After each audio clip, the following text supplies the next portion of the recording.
All right, Grace, take it away. All right. Hi guys, my name is Grace O'Donnell, for those of you who don't really know me. And if anybody knows me at all, they know that pretty much my favorite hobby ever is reading. And as an offshoot of reading, one of my hobbies is discussing books, and lucky for me, I have a best friend who is an avid bookworm. So every time we get together, all we literally do is just sit together and we talk books, and really annoys my brother, but yeah. So I have one brother, and we have a dog too. And so another hobby that I have is watching videos that relate to my favorite books or movie characters. So like if I'm really in the mood for Pirates of the Caribbean, instead of watching a whole movie, which would take like 2 hours, I'll just look up Pirates of the Caribbean, like, you know, those mashups on YouTube, and then I'll just watch those because it's super fun. So I'll go into my personal testimony now.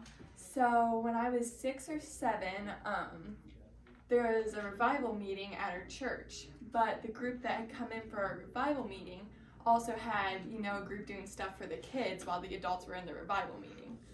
So that's where I got saved. You know, they did the sermon, and then they asked for a raise of hands for who wanted to get saved, and I raised my hand, and then this super nice lady helped me get saved.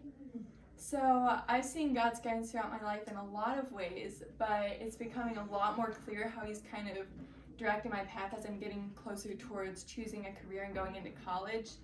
So I've been homeschooled since 3rd grade, which opened up a lot of opportunities that I don't feel like I would have had if I was in like a normal schooling system, like public school or private school, because I would have been really overwhelmed and not able to grab those opportunities.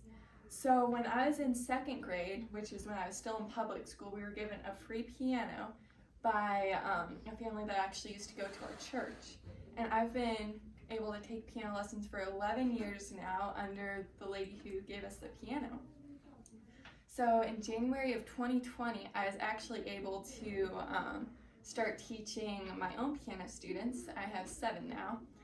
And yeah, it's been super fun. And then it's kind of helped me decide where I kind of want to go with my career, because I did think I used to want to be an English major because I love reading. However, I've kind of discovered that would be like too much stress, too much overload of work. So I'm kind of thinking about going into music education because I love teaching my piano students. I've already shadowed in a couple of music classrooms because, you know, I want to go into music education. And I think it could be super fun, but I don't think I want to be stuck in a classroom for my whole career.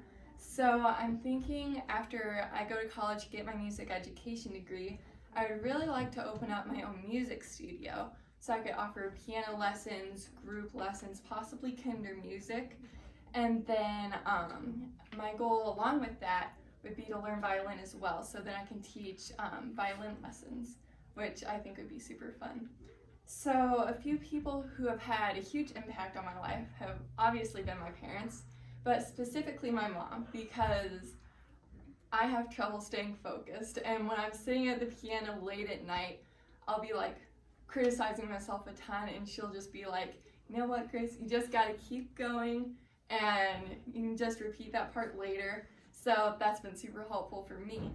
And then also my piano teacher, because, you know, I didn't grow up in a school with a music classroom. So she has taught me pretty much everything I know about music, so that's obviously a huge impact. And then also my clogging teacher, who's the one who gave me the opportunity to have my students, because, you know, that's how I decided what I want to do with my life.